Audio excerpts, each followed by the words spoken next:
Allah jadikan seindah-indah Nabi, kita umatnya semoga dijadikan sebagai sebaik-baik umat. Biar pantas sama Nabi Muhammad sallallahu alaihi wasallam.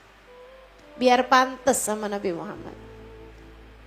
Ya Bu ya, mudah-mudahan nih semua yang hadir di majelis ini Allah jadikan umat Nabi Muhammad yang solehah, yang pantas sama nabinya insya Allah, yang layak buat nabinya insya Allah. Amin ya rabbal alamin.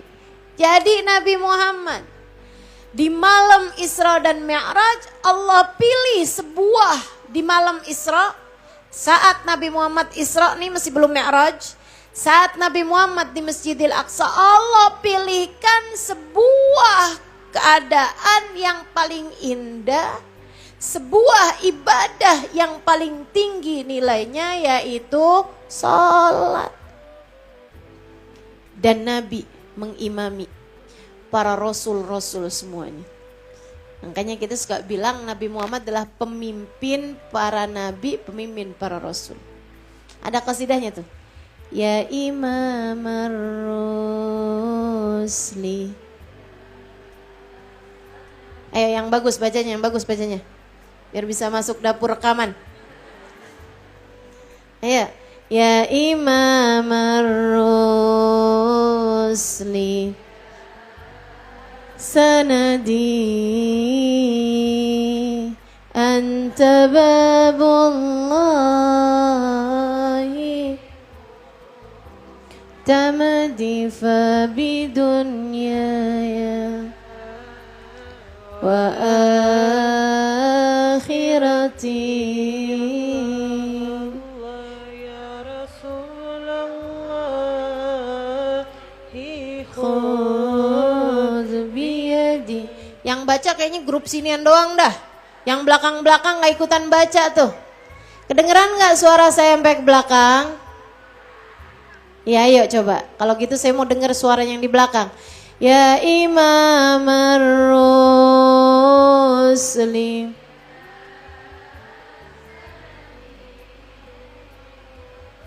anta babullahi tamadi fa bidunyaya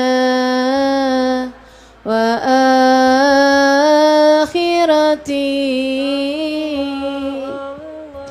ya Rasulullah khudh biyadi. Ya Imam Ar-Rusli, wahai imam dari para rasul. Ya Imam Ar-Rusli, ya sanadi, engkaulah sandaran kami, engkaulah harapan kami, engkaulah andalan kami. Anta babullahi mu'tamadi, engkaulah pintu Allah, engkaulah tiang penopang kami.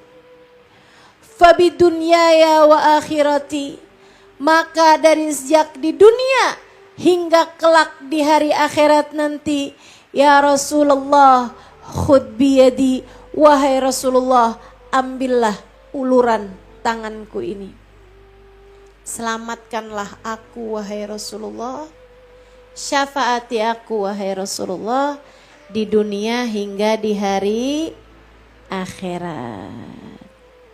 Nabi Muhammad pemimpin seluruh rasul, imam bagi semua nabi, bagi semua rasul.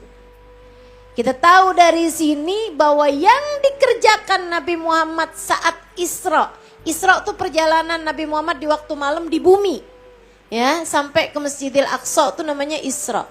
Teman-teman saya sekalian, yang dilakukan Nabi saat Isra adalah sholat. Beliau mengimami para nabi, para rasul untuk mengerjakan sholat, menghadapkan diri mereka semuanya kepada Allah. Perjumpaan, hakikat perjumpaan.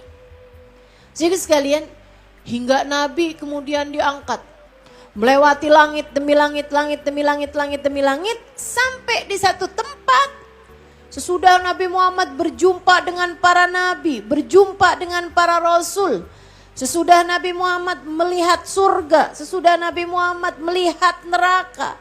Dengan perjalanan yang sangat panjang, Nabi melihat apa yang beliau lihat. Wara'a mara'a, maka dabal fuadu mara'a. Kata Allah Subhanahu wa taala, beliau tak pernah berbohong dengan apa yang beliau lihat. Sehingga sekalian saya muliakan, sampai di satu titik malaikat Jibril yang menjadi tour guide Nabi Muhammad, yang menjadi kawan perjalanan Nabi Muhammad, angkat tangannya. Hahuna ya Rasulullah, cukup sampai di sini wahai Rasul, aku tidak dapat lagi menemanimu. Ya Jibril, afi mithli hadzal makan tarakal habib habibah. Wahai Jibril, bagaimana mungkin di tempat asing semacam ini kekasih meninggalkan kekasihnya? Jangan gak setia gitu dong Jibril. Katanya sayang, katanya cinta. Malaikat Jibril bilang, ya Rasulullah, maafkan saya. Bukan gak cinta, bukan gak sayang. Malana illa lahu maqamum ma'lum. Semua dari kami wahai Nabi Muhammad memiliki tempat yang tertentu. Kalau saya melewati garis yang diizinkan Allah, terbakarlah jasad saya. Hanya diperkenankan sampai sini wahai Rasulullah. Bahkan malaikat terbaik itu hanyalah khadim bagi Nabi besar Muhammad.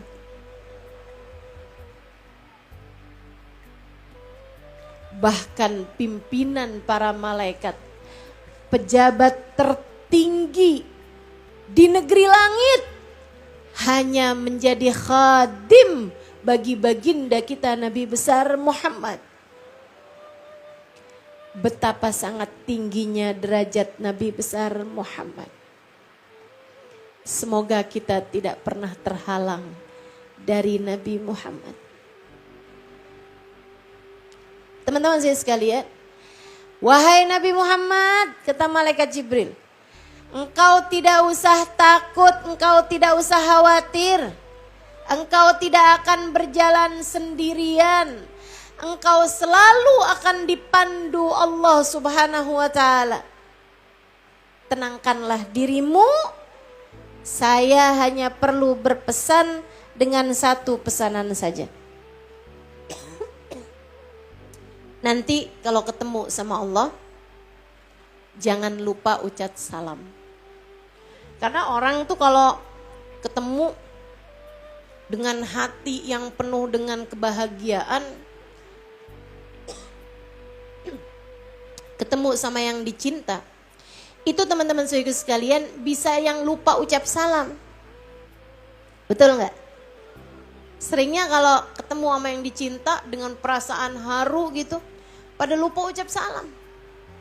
Anak-anak tuh kalau ketemu sama artis suka lupa ucap salam, teriak-teriak sampai ada yang pingsan. Saya nggak tahu tuh, pingsan karena senang ketemu atau belum sarapan. Jadi malaikat Jibril pesenin kepada baginda kita Nabi besar Muhammad, wahai Rasulullah, nanti kalau ketemu sama Allah jangan lupa ucap salam. Kaifa uhayyi. Nabi segitunya tetap nanya teman-teman. Karena Nabi itu biar dimanapun gak pernah lupa bahwa malaikat Jibril adalah gurunya.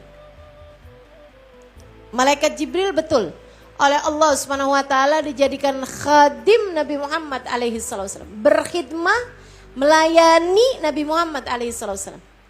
Akan tetapi beliau juga guru bagi baginda kita Nabi besar Muhammad.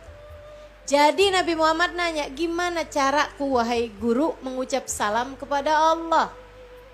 Malaikat Jibril jawab, Qul at-tahiyyatul mubarakatus salawatut thayyibatu lillah. Ucapkanlah nanti kalau ketemu sama Allah, At-tahiyatul mubarakatus salawatut thayyibatu lillah. Habis itu Nabi Muhammad pun diperjalankan.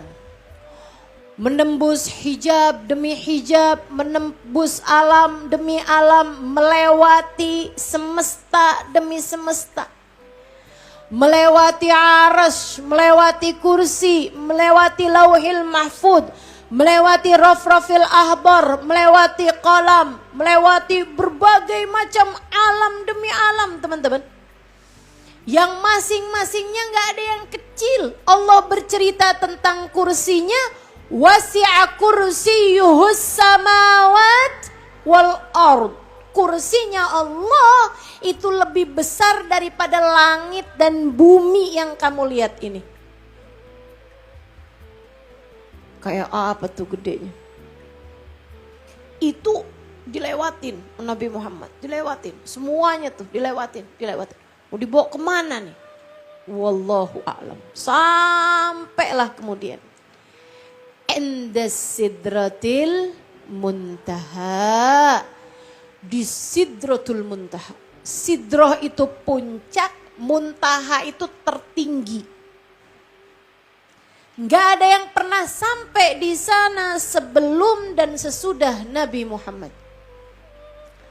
Malaikat pun gak ada yang pernah tuh belusukan ke sana, meninjau ke sana, gak ada. Tidak ada siapapun pernah sampai di sana sebelum ataupun sesudah Nabi Muhammad. Hanya Nabi Muhammad satu aja. Dari sini kita tahu manusia satu ini sangat istimewa di sisi Allah. Manusia yang satu ini sangat spesial dalam pandangan Allah. Manusia yang satu ini paling tercinta di sisi Allah. Beliau sangat mulia dalam pandangan Allah. Makanya Nabi tuh kalau sampai tengadah tangan mendoakan seseorang, doanya akan sangat mustajab. Kalau Nabi mendoakan dan salah satu dari nama yang didoakan Nabi adalah namamu, maka kamu akan menjadi orang yang akan selamat dunia hingga akhirat. Makanya usaha kita tuh biar tetap ada tuh dalam doanya Nabi besar Muhammad sallallahu alaihi wasallam. Biar kita masuk, jangan pernah mau keluar dari kelompok umat yang disayang dan menyayangi, yang dicinta dan dicintai oleh Nabi besar Muhammad. Teman-teman sekalian, sampai di Sidratul Muntaha, wara'a mara'a. Nabi kemudian dipertemukan dengan Allah Subhanahu wa taala. Ra'a maulana, beliau berjumpa dengan Allah Subhanahu wa taala. Nabi pun teman-teman sesudah mendapatkan hakikat perjumpaan sedekat itu dengan Allah, beliau pun segera sujud di hadapan Allah Subhanahu wa taala. Sujud langsung di hadapan Allah. Sampai ketika dirasa sujud beliau sudah cukup, beliau pun duduk seperti duduk tahiyat akhir. Itu duduk paling tawadhu, teman-teman. Duduk tahiyat akhir tuh gak enak kalau busung dada. Coba aja deh, cobain. Orang kalau duduk tahiyat akhir gak enak kalau busung dada gitu. Rasanya tuh kayak gak pas. Pasti orang kalau duduk tahiyat akhir pasti nunduk dah. Itu memang posturnya kayak begitu gitu. Nabi Muhammad duduk tahiyat akhir, kemudian beliau mulai mengucapkan yang diperintahkan, yang diajari oleh malaikat Jibril. At-tahiyatul mubarakatus salawatut thayyibatu lillah. Ya Allah, segala penghormatan, segala kebaikan yang kami lakukan, semua salat, semua doa, Semua ibadah yang kami lakukan lillah, hanya untukmu semata ya Allah. Segala penghormatan, segala kebaikan, segala pujian, semua ibadah, semua doa, kami melakukan semuanya sebagai persembahan kami untukmu ya Allah. Ucapan salam Nabi Muhammad kepada Allah. Kenapa enggak assalamualaikum ya Allah? Misalnya gitu. Teman-teman sekalian, kita kalau jumpa sama manusia ini kan kita bilang assalamualaikum. Artinya semoga keselamatan dari Allah, Allah berikan kepadamu. Lah kalau ucap salam sama Allah, assalamualaikum ya Allah, semoga keselamatan dari Allah, Allah berikan kepadamu ya Allah. Nah kan salah ya. Nah jadi ucapan salamnya, sapaan dari Nabi Muhammad kepada Allah adalah bacaan at-tahiyatul thayyibatu lillah. Tiba-tiba Allah jawab salamnya Nabi Muhammad dengan firman-Nya, Assalamu alayka ayyuhan nabi wa rahmatullahi wa barakatuh. Salam untukmu juga, wahai seorang nabi, dan rahmat Allah serta keberkahannya senantiasa tercurah atasmu. Masya Allah. Itu teman-teman, kondisi hati, perasaan, emosi, enggak pernah ada yang mampu lebih tinggi daripada itu. Kesenangannya, keharuannya, berjumpa, bertemu Allah Subhanahu wa Ta'ala dengan kesungguhan hakikat pertemuan yang nanti ketika umat sudah ada di surga itu akan menjadi balasan terindah yang kata Allah Subhanahu wa taala, wujuhu yauma idzin nadhirah ila rabbiha nadhirah. Nanti di hari akhirat akan ada wajah-wajah yang berseri-seri di surga. Surga semua mukanya cakep teman-teman. Tapi ini bersama dengan cakep bercahaya mukanya. Berseri-seri sampai bercahaya gitu. Kenapa begitu? Ila rabbiha nadhirah. Mereka telah memandang kepada Allah.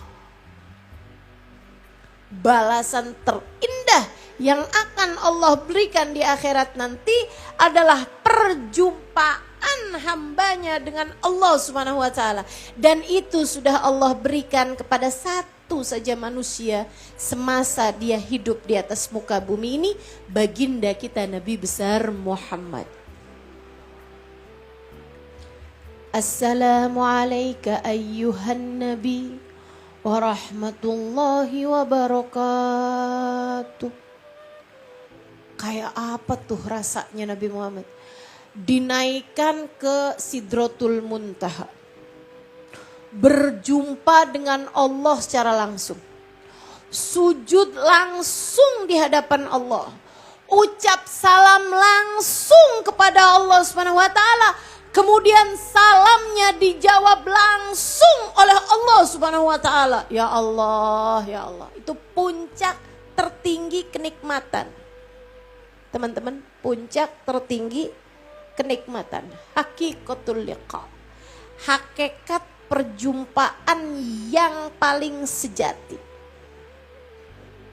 Segitunya Nabi lagi senengnya luar biasa kayak begitu. Begitu Allah jawab salam Nabi Muhammad, Assalamu alayka ayyuhan nabi wa rahmatullahi wabarakatuh.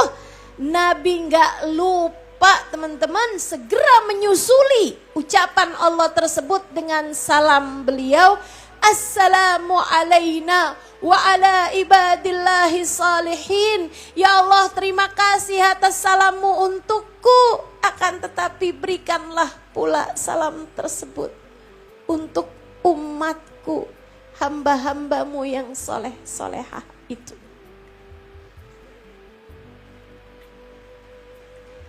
Nabi gak lupa sama umatnya bahkan di Sidratul Muntaha. Nabi tidak lupa kepada kita, umatnya, bahkan di Sidratul Muntaha. Bahkan di hadapan Allah, bahkan sesudah salamnya dijawab oleh Allah, bahkan sesudah sujud langsung di hadapan Allah, bahkan dalam rasa haru, bahagia yang tak terkira, Nabi Muhammad tetap tidak pernah lupa kepada kita umatnya. Maka apa yang membuatmu pantas lupa kepada Nabi Muhammad? Jika Nabi tidak meninggalkan kita umatnya, bahkan di Sidratul Muntaha, apa yang membuatmu pantas untuk meninggalkan Nabi Muhammad? Hanya karena nominal uang?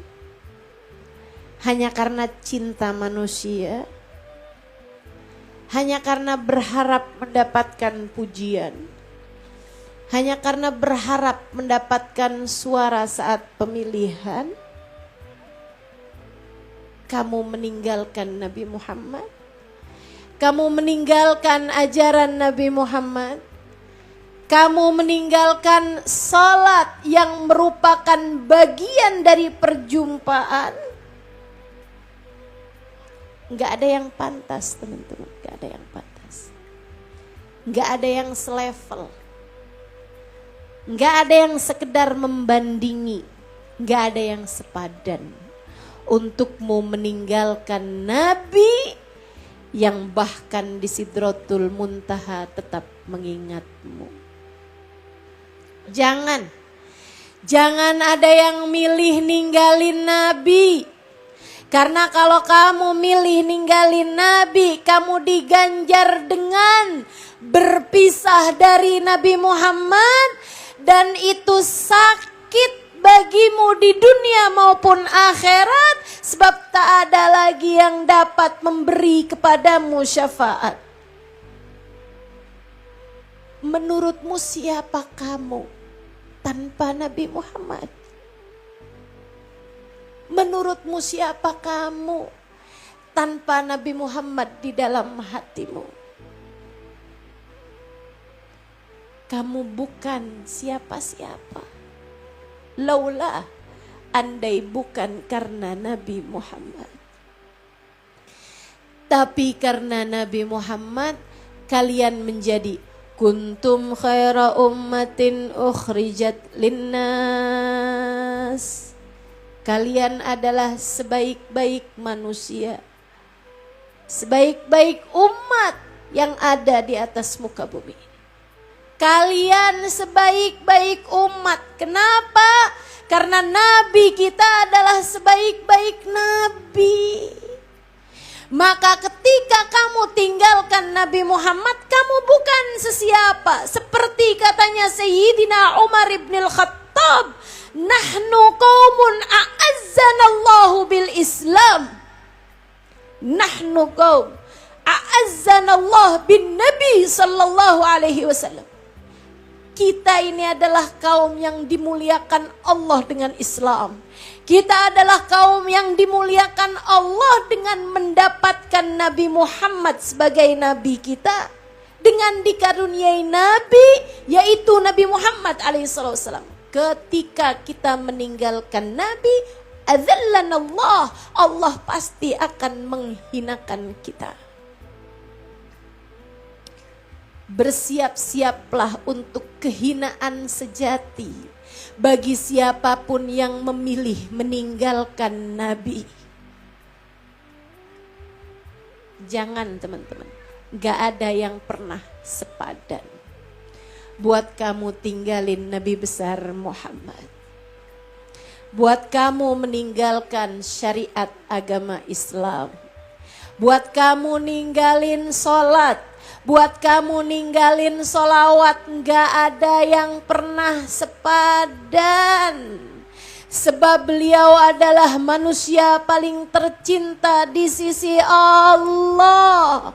Dan beliau cintanya kepada kita luar biasa. Beliau adalah orang satu-satunya yang diizinkan berjumpa dengan Allah di Sidratul Muntaha dan mengucapkan salam langsung di hadapan Allah Subhanahu wa taala, dan beliau pula lah orangnya yang ketika dijawab salamnya oleh Allah tidak lupa kepada kita umatnya. Assalamu alaina wa ala ibadillahi salihin.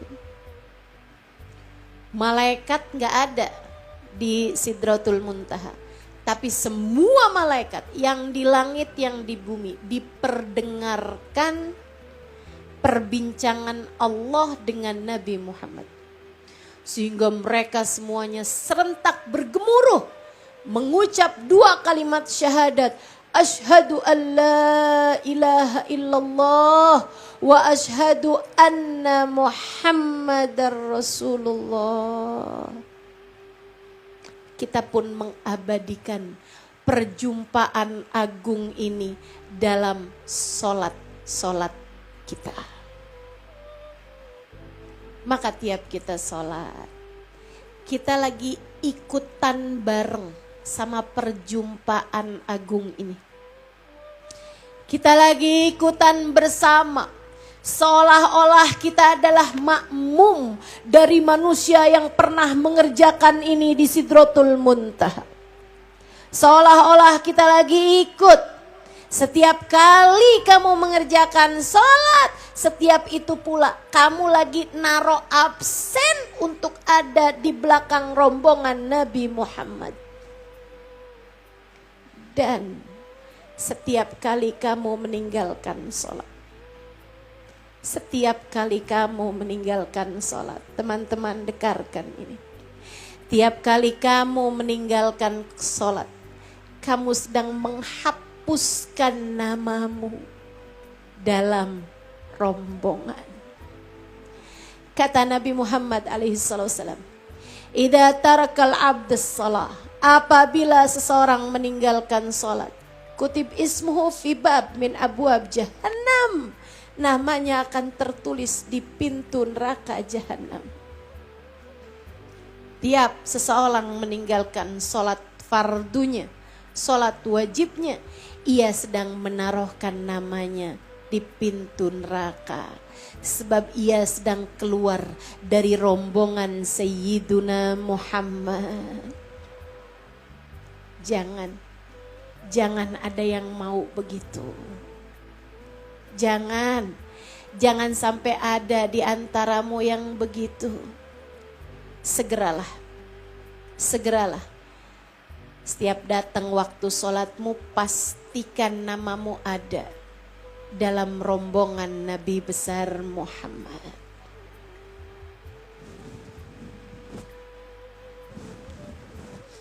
Karenanya saya berulang kali bilang, orang tuh kalau lagi ngerjain sholat, bukan karena dia mau sholat, tapi karena dia masih berharga dalam pandangan Allah, sehingga Allah mengizinkannya untuk berjumpa dengannya, untuk menghadap padanya. Penghadapan ruh kita dalam hidup kita adalah lewat sholat kita. Sebagaimana orang kalau lagi ninggal sholat, bukan karena dia yang gak mau sholat, teman-teman. Bukan. Ada orang diajakin sholat susah banget. Hati-hati. Dirimu misalnya. Kok saya ngerjain sholat berat banget ya? Saya kayaknya kalau mau ngerjain sholat, ya ampun, kayak ada batu gitu di atas kepala. Males banget kalau mau ngerjain sholat, berat banget kalau ngerjain sholat. Kadang-kadang ketinggalan tuh. Gimana dong Ustazah? Abisnya kan saya gak kebangun, saya tidur lagi, saya malas, saya sibuk, saya. Bukan. Bukan kamu yang sibuk. Bukan kamu yang gak ingat. Bukan kamu yang gak mau sholat. Tapi karena kamu sudah tidak lagi berharga dalam pandangan Allah. Sehingga kamu tidak diizinkan Allah untuk menghadap kepadanya. Kamu sudah tidak lagi dianggap oleh Allah Subhanahu wa taala, sehingga Allah tidak mengizinkanmu untuk berada dalam rombongan Nabi besar Muhammad.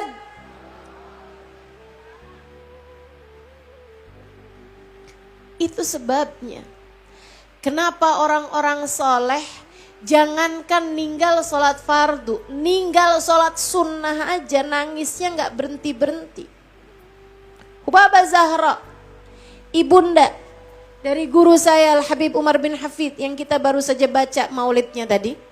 Itu maulid yang tadi dibaca Ad-Diya'ul Lami', karya dari guru saya. Kita doakan mudah-mudahan beliau panjang umurnya, sehatkan badannya, dimudahkan urusannya, dibahagiakan hatinya, sehingga beliau kerasan hidup di dunia ini dan memberkahi kami-kami para murid-muridnya insya Allah, dan memberkahi semua umat Nabi Muhammad alaihi salatu wassalam insya Allah. Amin ya rabbal alamin. Teman-teman sekalian yang saya muliakan, Hubabah Zahra, ibunda dari Habib Umar bin Hafid. Waktu saya nulis Bidadari Bumi 2, saya biar gini-gini penulis buku nih. Saya ada nulis buku pertama saya Bidadari Bumi 1, Bidadari Bumi. Kemudian di masa pandemi kemarin saya juga ada nulis Bidadari Bumi 2. Ustazah kapan menulis Bidadari Bumi 3? Nunggu apa ya saya? Waktu pandemi kan gak bisa ngajar tuh, jadi saya punya kesempatan buat nulis buku ya. Sekarang udah ngajar-ngajar lagi nih, gak ada waktunya gitu buat nulis buku.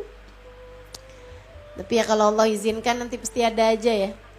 Teman-teman sekalian, saat saya nulis buku Bidadari Bumi 2, saya teringat kepada Hubabah Zahra dan saya pun menuliskan sejarah beliau.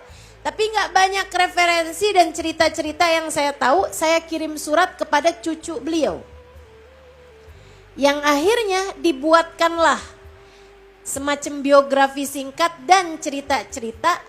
Mereka tuliskan, sebagian juga mereka kasih saya dengar dari anak-anak Hubabah Zahra, dari putri-putrinya. Dan cerita ini salah satu dari yang saya dengarkan dari putri beliau. Teman-teman sekalian saya muliakan, putrinya bercerita. Dia bilang kami nih tinggal sama Umi.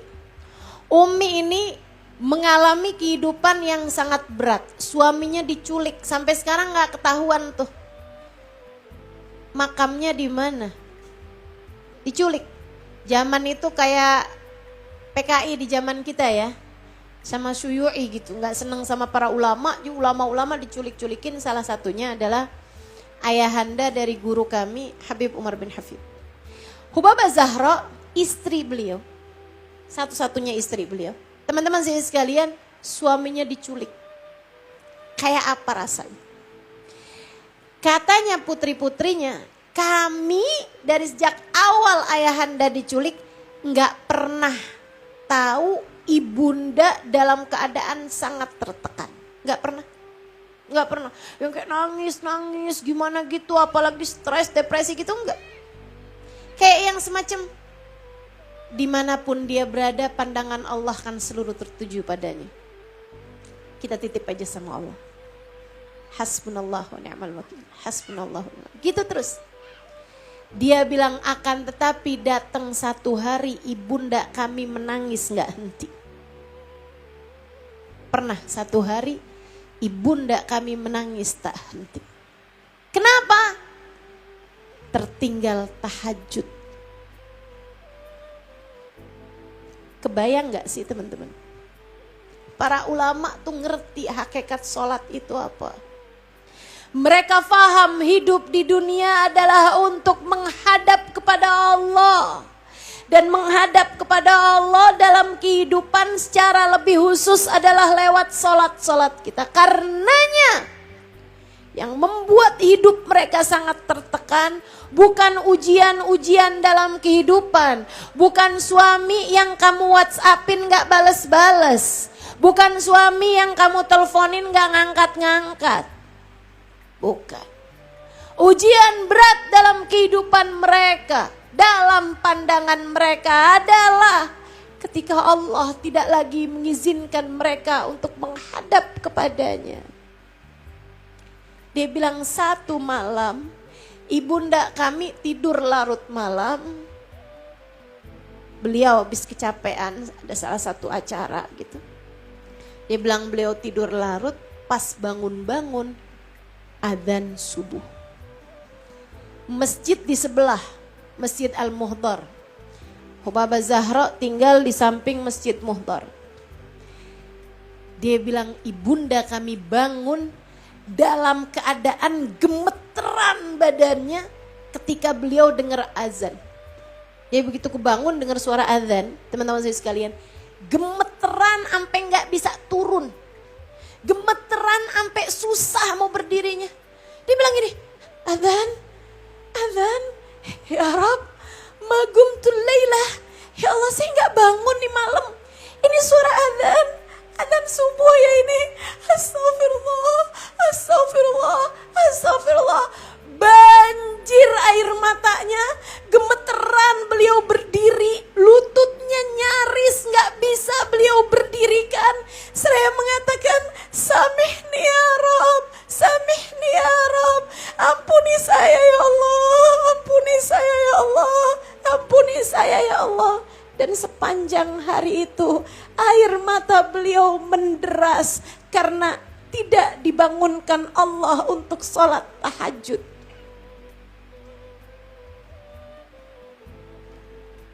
Sholat teman-teman, sholat. Hakikat perjumpaan kita dengan Allah.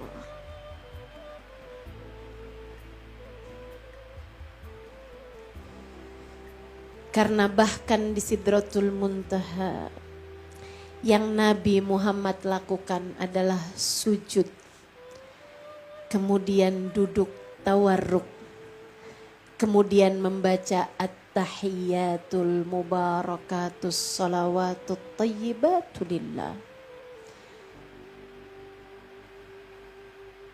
Maka dalam tiap sholat kita sedang merajut tali yang menyambungkan kita dengan baginda kita Nabi besar Muhammad. Dalam tali perjumpaannya dengan Allah.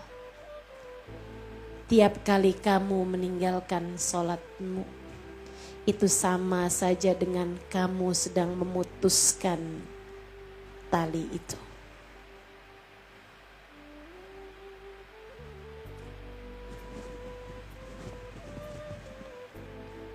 Saudaraku sekalian yang saya muliakan, maka memperingati Isra dan Mi'raj adalah semoga membuat kita kembali introspeksi dengan keadaan sholat kita.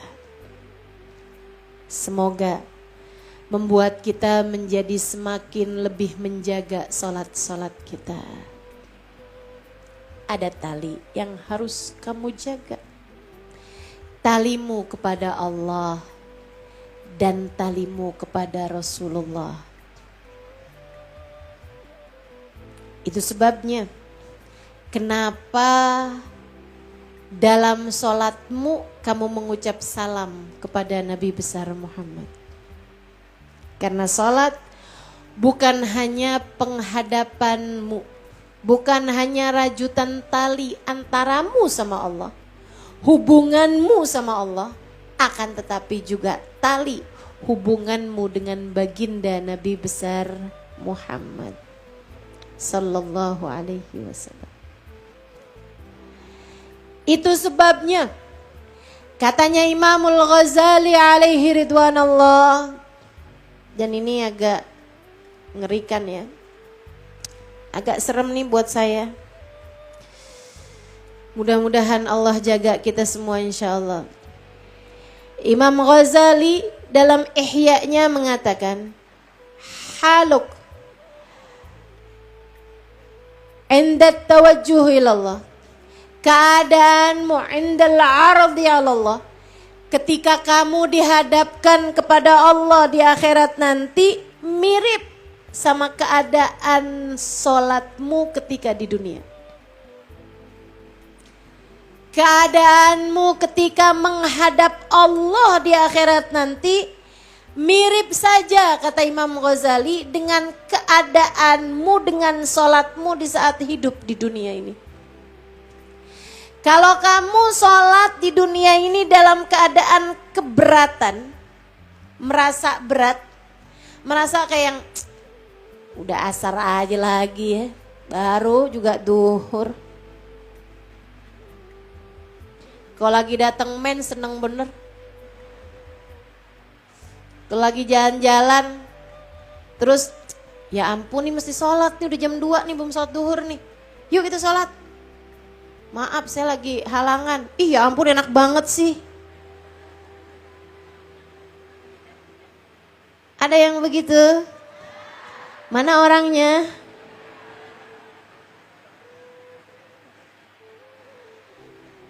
Ya Allah. Ya ampun udah mau menopause nih. Terus kamu sedih kenapa gak menopause?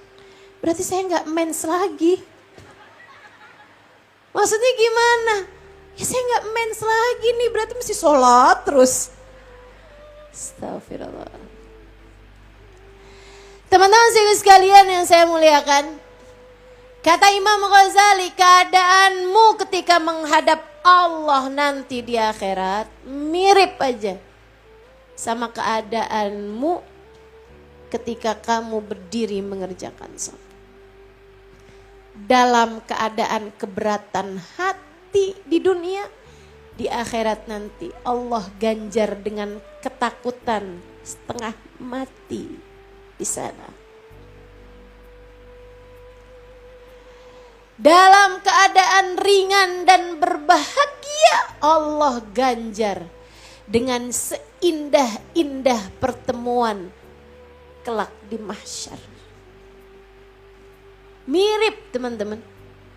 Yang senang ketika mau mengerjakan sholat di dunia, dia akan senang di akhirat nanti. Maka ada hadis, siapa yang ketika dengar adzan baca marhaban bil qailadlan, marhaban bi salati ahlan, marhaban kutib lahu alaf hasanah.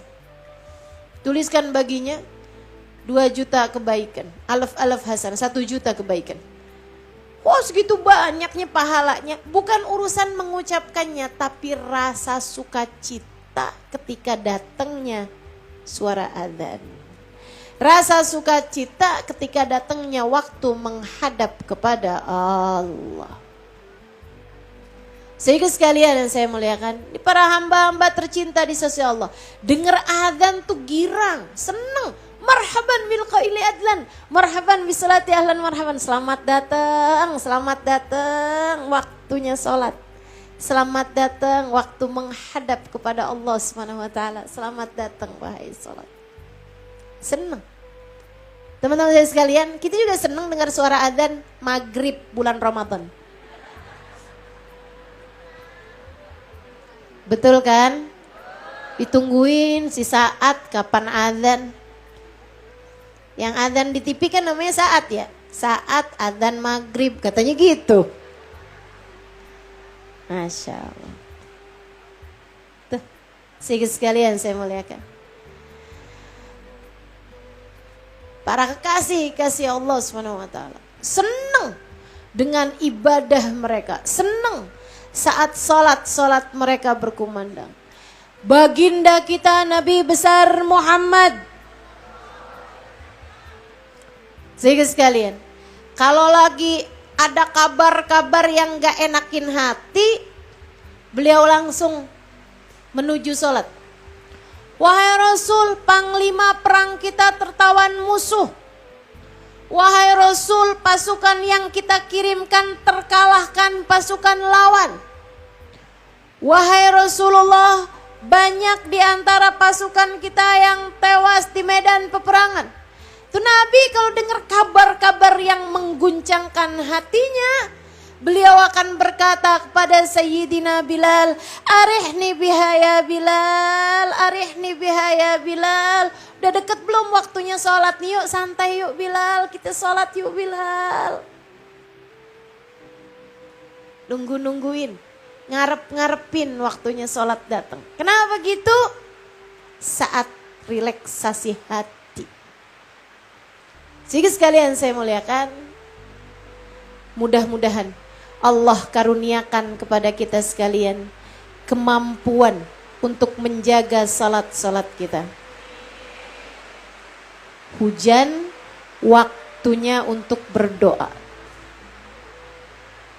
Allah kasih hujan begini nih, artinya lagi ngasih kode-kode sama kita nih.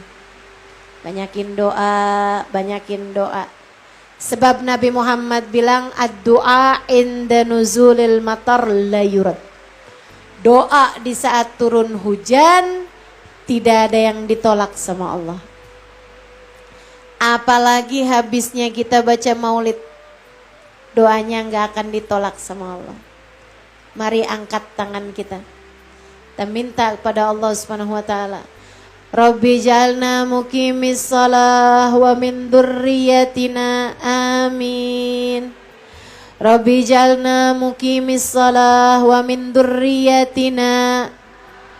Rabbi jalna muqimis shalah wa min dzurriyyatina. Rabbana wa taqabbal du'a. Ya Allah, jadikanlah kami semua orang-orang yang dapat menjaga salat-salat kami ya Allah. Jadikan kami orang-orang yang dapat memberdirikan salat kami ya Allah. Jadikanlah kami orang-orang yang dapat bagus-bagusin salat kami ya Allah. Demikian pula dengan anak-anak keturunan kami ya Allah. Jadikanlah mereka mampu menjaga salat mereka ya Allah. Jangan ada seorang pun di antara kami yang kau biarkan meninggalkan salat ya Allah. Jangan biarkan ada anak cucu kami yang gak salat ya Allah. Jangan biarkan orang-orang yang kami sayangi meninggalkan salat ya Allah. Allahumma ya Allah. Dan jangan biarkan ada di antara kami orang yang di akhirat nanti tidak berada dalam golongan Nabi Muhammad. Ya Allah, jagakanlah salat-salat kami semua. Birahmatika ya arhamar rahimin. Teman-teman, perjumpaan ala hadhihi niyah ila hadratin Nabi al-Fatihah. Alhamdulillah rabbil alamin arrahmanir rahim maliki yaumiddin. Iyyaka na'budu wa iyyaka nasta'in ihdinas siratal mustaqim siratal ladzina an'amta 'alaihim ghairil maghdubi 'alaihim waladdallin amin. Teman-teman saya sekalian,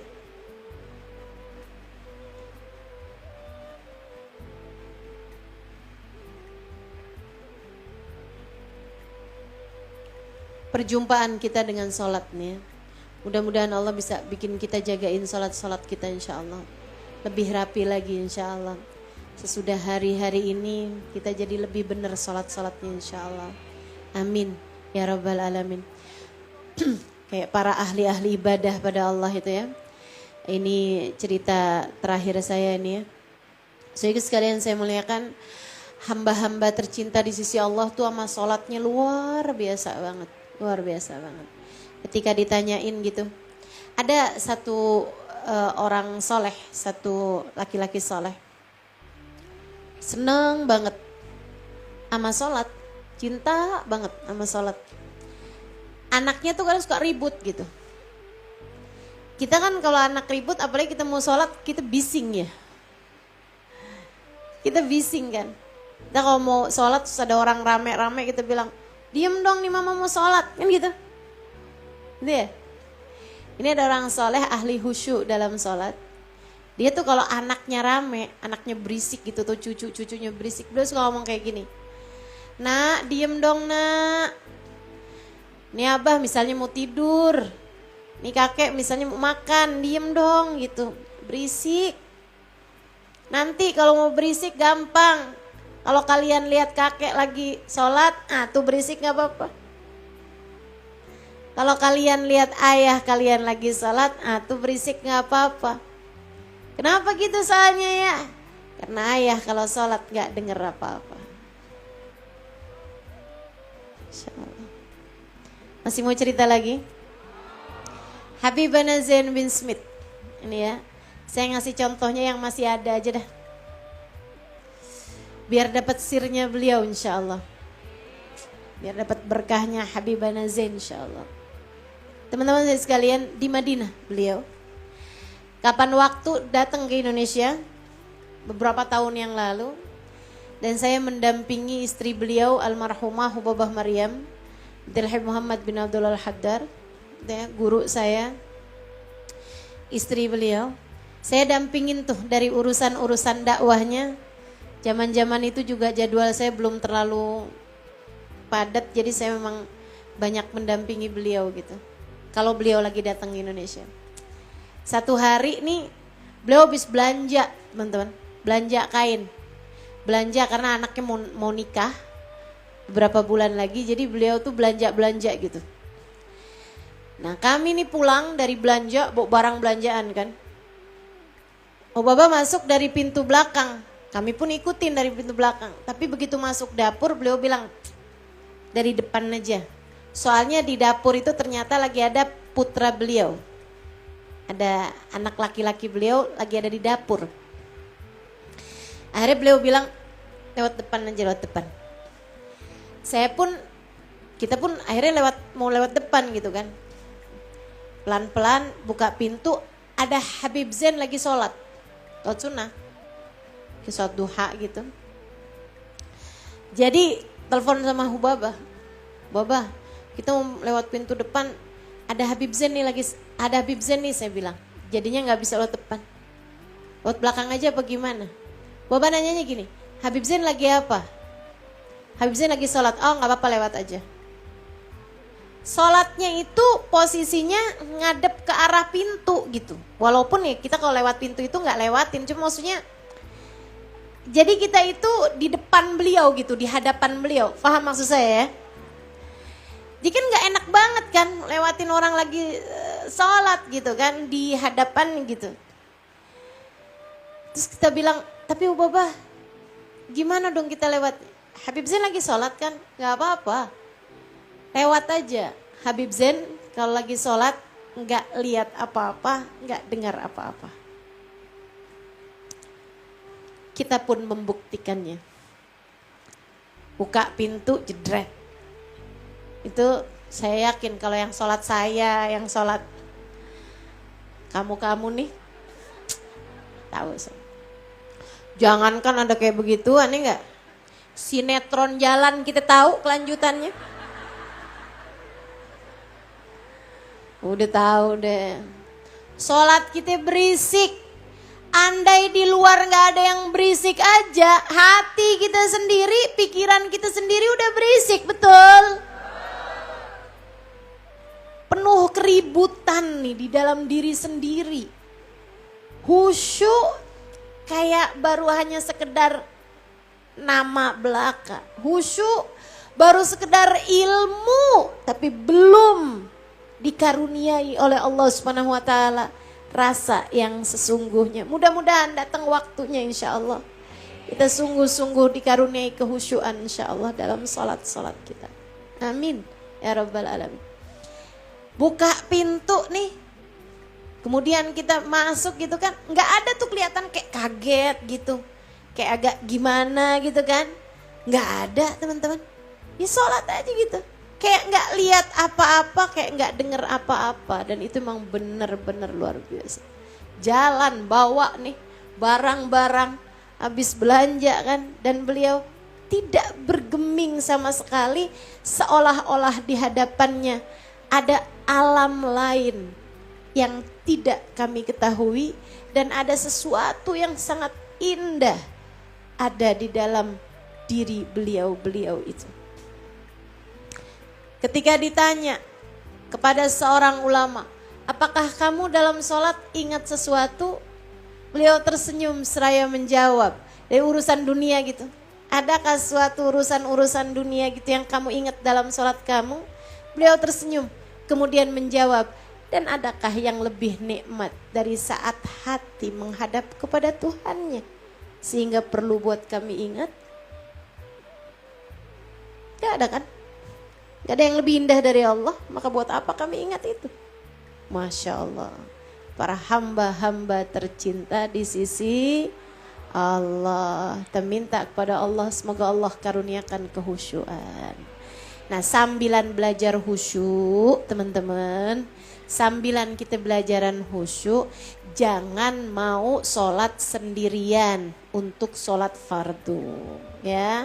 Karena sholat fardu itu kalau dilaksanakan berjamaah, biar kata sholatnya nggak khusyuk, insya Allah gede kemungkinan diterimanya di sisi Allah. Sebagaimana hadis Nabi Muhammad, idza shallan nas fi jamaah, apabila orang-orang salat dalam berjamaah, Allah lihat hatinya imam. Kalau hatinya imam khusyuk, diterima salat imam, diterima salatnya semua makmum. Kalau hatinya imam enggak khusyuk, Allah akan lihat hatinya makmum. Allah akan lihat hatinya makmum. Kalau hatinya makmum ada yang khusyuk, Allah terima sholatnya dia, Allah terima sholatnya imam dengan berkahnya dia, Allah terima sholat semua makmum. Kalau bahkan hatinya imam gelambiar semua, imamnya gelambiar, makmumnya gelambiar, ambiar semuanya pokoknya, bising semua nih, kayak sholat-sholat kita nih seringnya. Teman-teman sekalian, Allah akan bilang, ijtama'u min ajli faqabiltul ijtima'im. Ijtama'u min ajli atau ijtama'u li ajli faqabiltul ijtima'ihim. Mereka berkumpul karena aku akan terima sholat mereka dengan sebab, dengan berkah perkumpulan mereka tersebut. Masya Allah. Pokoknya kalau sholat fardu, dah mending berjamaah aja. Karena kita khusyuknya masih rada susah. Ya, gitu ya. Insya Allah. Sambilan kita tambahin pagi hari biar ada duha, biar kata 2 rakaat 4 rakaat. Kalau malam biar ada witir, sekurangnya 3 rakaat, habisnya sholat isya. Dan kalau bisa bangun sebelum subuh, insya Allah ya Bu ya. Insya Allah ya Dek ya. Bangun sebelum subuh, biar kata setengah jam sebelum subuh, 20 menit sebelum subuh gitu kan, 15 menit sebelum subuh, sholatlah tahajud barang 2-4 rakaat teman-teman saudaraku sekalian. Karena itu mudah-mudahan bisa menjadi tali penyambung yang lebih erat antara kita dengan Allah, antara kita dengan baginda Nabi besar Muhammad sallallahu alaihi wasallam, menjadikan kita orang-orang yang memiliki rasa-rasa perjumpaan yang indah dari sejak di dunia ini sebelum kelak Allah Subhanahu wa taala mempertemukan kita dengan Allah dalam surganya, sehingga menjadikan kita wujuhu yauma idzin nadhirah ila rabbiha nadhirah, menjadi wajah-wajah yang berseri-seri karena diizinkan memandang pada Allah Subhanahu wa taala, dan menjadikan kita berjumpa dengan sahibul Isra wal Mi'raj, baginda kita Nabi besar Muhammad sallallahu alaihi wasallam, imam dalam kehidupan kita yang telah mengatakan kepada kita, sallu kama ra'aitumuni usolli, salatlah kalian sebagaimana kalian melihat bagaimana caraku mengerjakan salat. Imam kita dalam kehidupan di dunia, imam kita dalam kehidupan di hari akhirat, semoga kita tidak pernah terputus darinya insyaallah. Amin ya rabbal alamin. Ala hadhihi niyah bikulli niyatin salihah jami'ah syamilah ila hadratin Nabi Muhammad sallallahu alaihi wa alihi wasallam. Al-Fatihah.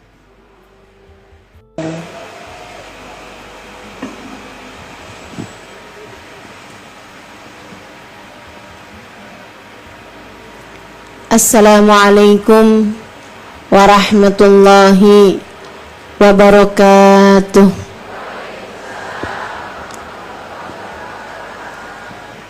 Alhamdulillah, wassalatu wassalamu ala Rasulillah Muhammad ibn Abdullah wa ala alihi wa sahbihi wa man walah. Subhanaka la ilma lana illa ma 'allamtana innaka antal alimul hakim. Rabbi shrah li sadri wa yassir li amri wahlul 'uqdatan min lisani yafqahu qawli. Amma ba'du. Alhamdulillah, sama-sama kita sayangi, kita muliakan sahibatul bait Ukhtina Vita beserta seluruh keluarga besarnya, terutamanya anaknya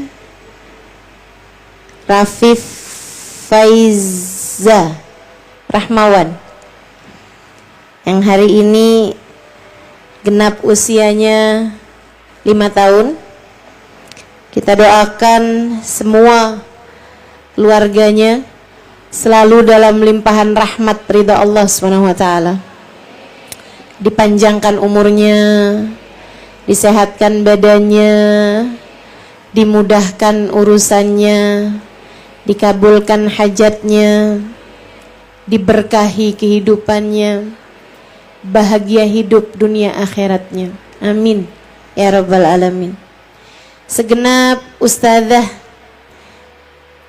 yang ada di majelis kita dan juga tim Hadrah Asyikin Nabi, dan tentu saja semua yang hadir di majelis ini, baik ibu-ibu, kakak-kakak, adik-adik, anak-anak, nenek-nenek, janda-janda, yang semoga semuanya dirahmati dan dicintai Allah Subhanahu wa taala, disayangi dan disyafaati Nabi besar Muhammad sallallahu alaihi wa ala alihi wa sahbihi wasallam, insyaallah. Amin ya rabbal alamin. Hari ini kita berkumpul bersama di bulan Rajab dalam rangka bergembira, merayakan, memperingati Isra dan Mi'raj baginda kita Nabi besar Muhammad. Kata Habib Umar dalam maulid yang tadi kita baca, arajal habibu ilas samawatil ula wal arsy wal kursi ra'a maulana. Nabi Muhammad alaihi salatu wassalam diberangkatkan, diperjalankan oleh Allah Subhanahu wa taala, Isra kemudian Mi'raj. Asra bihil maula wa salla kharfahur ruslu wa syahada barzakhan wa jinana. Di Isra Mi'rajkan, diisrakan Nabi Muhammad. Ketika Isra Mi'raj tersebut, di Isra Nabi Muhammad salat bersama para rasul-rasul dan beliau menjadi imamnya. Wa syahada barzakhan wa jinana. Kemudian Nabi Muhammad diangkat menuju alam langit, menyaksikan alam barzakh, menyaksikan surga-surganya Allah Subhanahu wa ta'ala. Arajal habib ila samawatil ula. Nabi kemudian diangkat sampai kepada langit-langit yang tertinggi. Wal arsh, sampai Nabi Muhammad melewati arsh. Wal kursi, melewati kursi Allah Subhanahu wa taala. Ra'a maulana, hingga kemudian berjumpa dengan Allah Subhanahu wa taala di Sidratul Muntaha. Saudara sekalian, saya tidak akan bercerita tentang kejadian Isra dan Mi'raj dengan detail, silahkan masing-masing merujuk dari kitab-kitab ataupun dari cerita-cerita yang sudah ada. Dan saya yakin juga kebanyakan dari kita berulang-ulang kali pernah mendengarnya. Saya cuma ingin mengambil satu poin penting dari peristiwa Isra dan Mi'raj, teman-teman saya sekalian, yang mudah-mudahan membuat kita berada dalam keberkahan Isra dan Mi'raj di seumur kehidupan kita. Mudah-mudahan kita dapat nih sirnya Isra Mi'rajnya Nabi besar Muhammad sallallahu alaihi wa ala alihi wa sahbihi wasallam. Teman-teman saya sekalian, inti dari Isra Mi'rajnya Nabi Muhammad sallallahu alaihi wasallam adalah hakikat perjumpaan. Hakikatul liqa.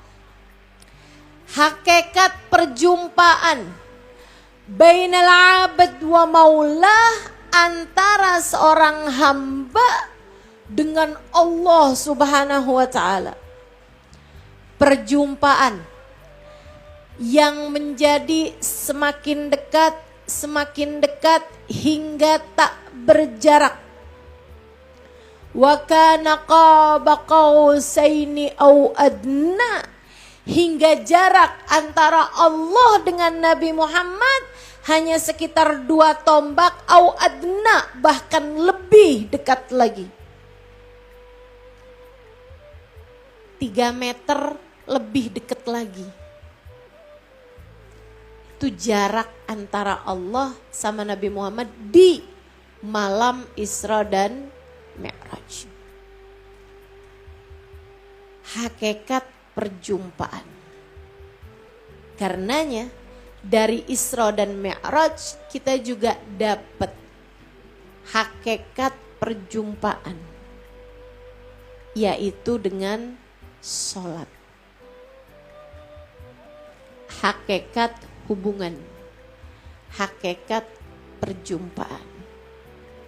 Yuk kita bahas.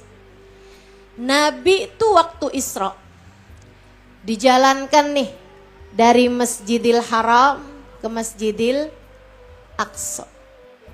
Apa sih yang dilakukan Nabi di Masjidil Aqsa? Bukan meeting sama para utusan-utusan daerah misalnya gitu. Nabi bukan pertemuan dengan para nabi dari zaman dulu sampai zaman sekarang gitu misalnya. Ya. Dari Nabi Adam ke Nabi Nuh. Betul bahwa Nabi dipertemukan dengan semua para nabi-nabi dan menjadikan Nabi Muhammad sebagai pemimpin bukan hanya bagi umatnya, akan tetapi bagi seluruh nabi-nabi dan bagi umatnya para nabi-nabi semuanya. Akan tetapi lebih daripada itu teman-teman. Waktu Nabi ketemu sama para nabi dari seluruh alam jagat raya ini, dari Nabi Adam sampai Nabi Nuh, yang dikerjakan Nabi Muhammad bersama dengan mereka adalah sholat. Nabi nyampe nih ke Masjidil Aqsa, menambatkan buraq. Sampai sekarang tuh tempat turunnya buraq itu teman-teman, tempat buraqnya itu diikat, maksudnya disandarkan begitu ya, itu dibangun masjid namanya Masjid Mabrokal Buraq.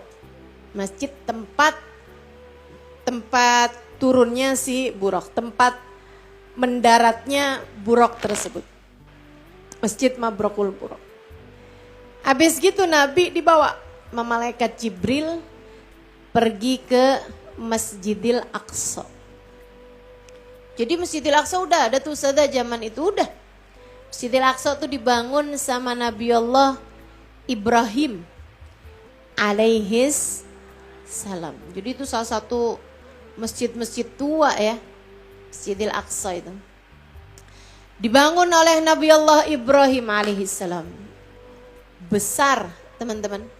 Saya waktu ke Masjidil Aqsa saya nanya sama imamnya. Saya bilang ini tempat Nabi Muhammad dulu sholat sama para nabi itu di mana? Ternyata mungkin nih teman-teman ada yang pernah nyampe ke Masjidil Aqsa. Itu bukan di daerah tempat kita sholat tuh, bukan. Bukan tempat imaman kemudian soft-soft depan tuh bukan. Akan tetapi di ruangan bawahnya. Jadi tempat orang sholat itu di ruangan atas ternyata itu ya. Makanya ada naik-naik tangga tuh kan. Di atas. Di bawahnya tuh ruangan sangat besar lagi. Nah sekarang nih dipakai ruangan tersebut untuk semacam pondok pesantren. Bagi yang menghafalkan Al-Quran. Restorannya di situ tuh. Gitu ya. Jadi itu yang di bawahnya. Dari tempat yang sekarang orang-orang mengerjakan sholat di Masjidil Aqsa. Disitulah Nabi Allah Ibrahim membangun masjid tersebut dan di tempat itu pula lah para nabi-nabi berkumpul. Jadi tuh nabi datang paling belakangan. Emang biasa tuh kayak gitu. Kayak saya datang belakangan ya nggak apa-apa. Sehingga sekalian saya muliakan, Nabi datang belakangan, dari arah belakang tentu saja. Malaikat Jibril bawa Nabi Muhammad sampai ke soft paling depan. Sejajar tapi. Nabi liatin, para nabi-nabinya Allah. Di soft paling depan tuh nabi-nabi yang ada disebut namanya dalam Al-Quran. 25 nabi, Adam, Idris, Nuh, Hud, Soleh, semuanya tuh ada di soft depan. Jadi sekalian, Ustazah bukannya nabi dan rasul cuma 25. 25 itu yang wajib diketahui namanya. Yang wajib diketahui namanya dan Allah sebutkan di dalam Al-Quran. Dan itu rasul. Rasul aja. Teman-teman sekalian, sementara jumlahnya Rasul itu lebih banyak daripada itu, kabarnya ada 313. Sisanya ada banyak nabi-nabinya Allah subhanahu wa ta'ala teman-teman sekalian. Kabarnya mencapai 124.000 nabi dan Rasul. Wallahu a'lam. Banyak sekali jumlahnya.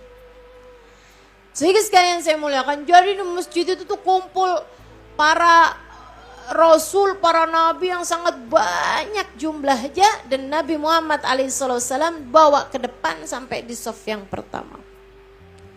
Sholat segera akan dimulai. Mengikuti ajaran sholatnya Nabi Allah Ibrahim alaihissalam yang mirip sama sholat kita teman-teman. Mirip sama sholat kita. Meskipun bacaan-bacaannya tidak sama dengan sholat kita sekarang tentu saja. Karena bacaan sholat kita itu kan yang diajarkan Nabi Muhammad sesudah beliau mendapatkan wahyu untuk mengerjakan sholat pada malam Isra dan Mi'raj. Jadi ikutan cara sholatnya Nabi Ibrahim. Siapa nih yang mau jadi imam? Pantes-pantesnya kan Nabi Ibrahimnya dong. Ikutan cara sholatnya Nabi Ibrahim. Ternyata Nabi Ibrahim tidak mendapatkan perintah. Oh mungkin Nabi Adam. Paling pantas gak tuh Nabi Adam? Kan kakeknya semua orang. Ini Nabi Adam nih satu-satunya laki-laki yang ketemu sama perempuan manapun boleh salaman. Betul gak? Bu? Ibu-ibu nih kalau turun dari Gojek gak usah pakai salaman bu. Dia bukan suamimu dan dia bukan Nabi Adam. Kalau Nabi Adam boleh dah mau salaman sama semua perempuan. Kenapa gitu? Semua perempuan mahram buat Nabi Adam. Nah kan cucunya. Ada gak di antara kita yang bukan cucunya Nabi Adam? Ada? Gak ada. Saya ustazah, saya cucunya jin. Yang namanya manusia ada pasti cucunya Nabi Adam alaihissalam. Makanya manusia itu disebut Bani Adam, anak keturunannya Nabi Adam. Ibu juga tuh, kalau ketemu sama tukang sayur gak usah salaman bu. Terutamanya kalau ketemu sama guru-gurunya anak-anakmu. Yang laki-laki gak usah pakai salaman, ya. Bukan mahram. Soalnya ada tuh orang-orang perempuan di Jakarta. Di Kerawang gak ada nih kayaknya. Ketemu sama Pak Lurah salaman, sama Bu Lurah belum tentu. Ketemu sama Ustadz minta salaman, sama Ustadzah belum tentu. Ada yang modelan kayak begitu. Nah, kita mesti jaga-jaga diri teman-teman saya sekalian. Ya, karena satu-satunya perempuan yang boleh salaman sama laki-laki manapun, nggak wajib pakai kerudungan. Ketemu sama laki-laki manapun, hanya ada satu perempuan aja, namanya Hawa. Jadi kalau kamu bukan Hawa, nggak usah pakai kayak begitu ya.